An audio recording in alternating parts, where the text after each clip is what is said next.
Cher papa, tu m'as toujours appris à suivre les règles, à être sage, prudente. Tu disais que tant que je suivrais tes conseils, rien de mal ne pouvait m'arriver.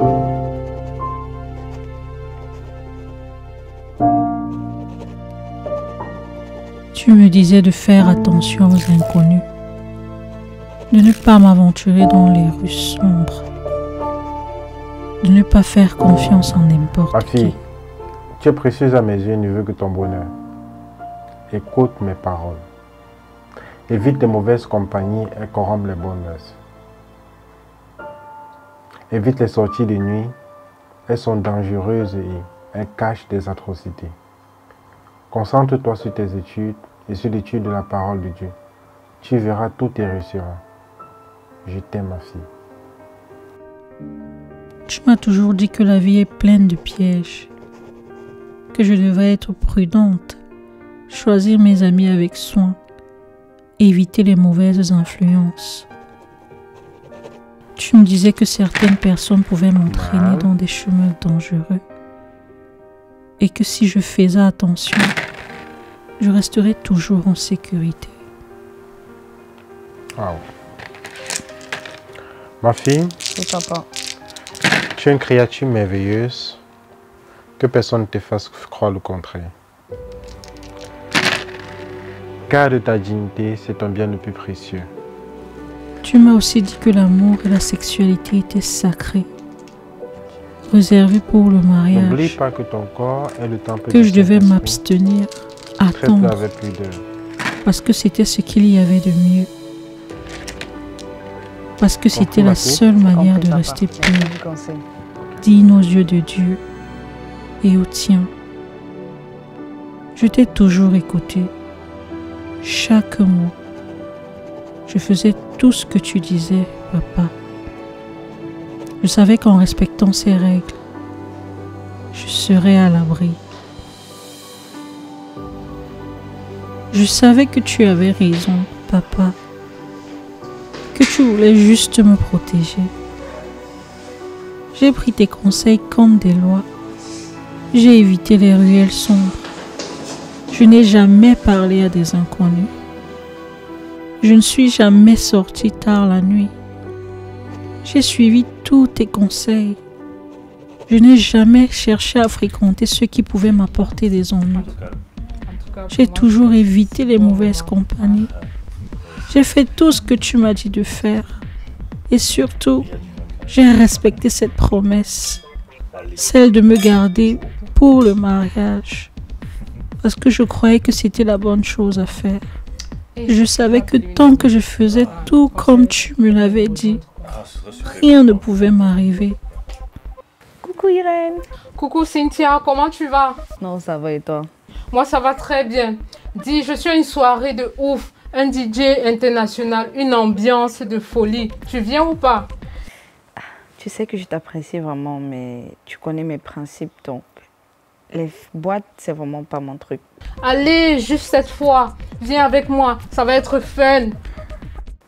J'essaie de marcher avec Dieu, pas de me trouver dans des endroits qui vont me pousser à la tentation. Attends, tu veux dire que je suis une tentation? Ben non, c'est juste l'environnement. Ça va, laisse tomber.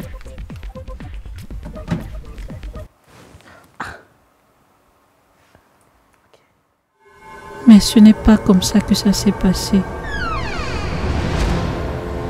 Ce n'était pas dans une rue sombre. Ce n'était pas un inconnu. Ce n'était pas la mauvaise compagnie. C'était ici, chez nous. Je pensais que la maison était un refuge, que rien ne pouvait m'arriver ici, que j'étais protégée entre ces murs. Il m'a attrapée avant même que je ne puisse réagir.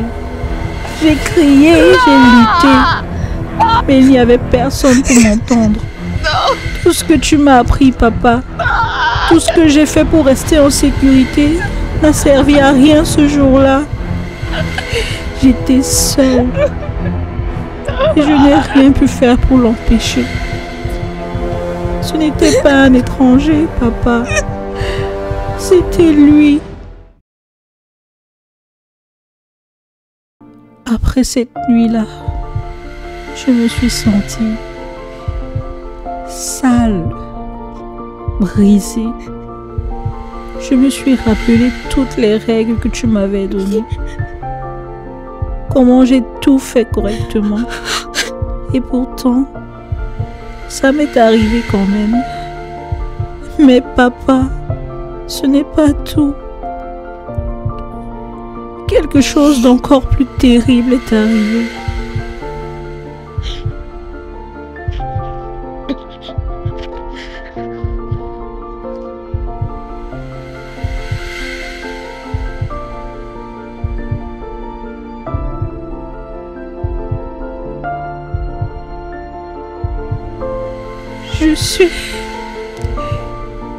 Je suis enceinte, papa. Je porte l'enfant de cet homme. Cet homme qui m'a volé quelque chose que je ne pourrai jamais récupérer. Tu m'as toujours dit que la sexualité était sacrée et que c'était pour le mariage. Mais cette décision m'a été arrachée. Et maintenant, je porte une vie en moi. Une vie que je n'ai pas choisie.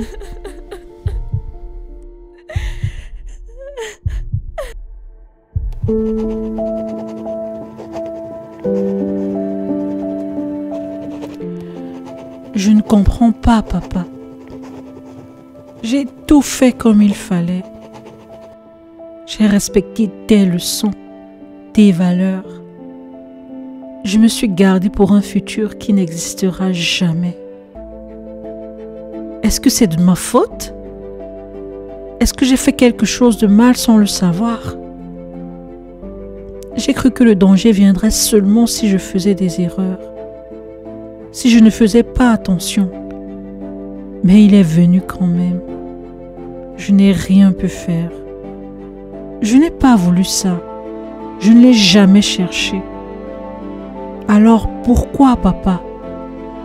Pourquoi ça m'est arrivé à moi? À qui la faute?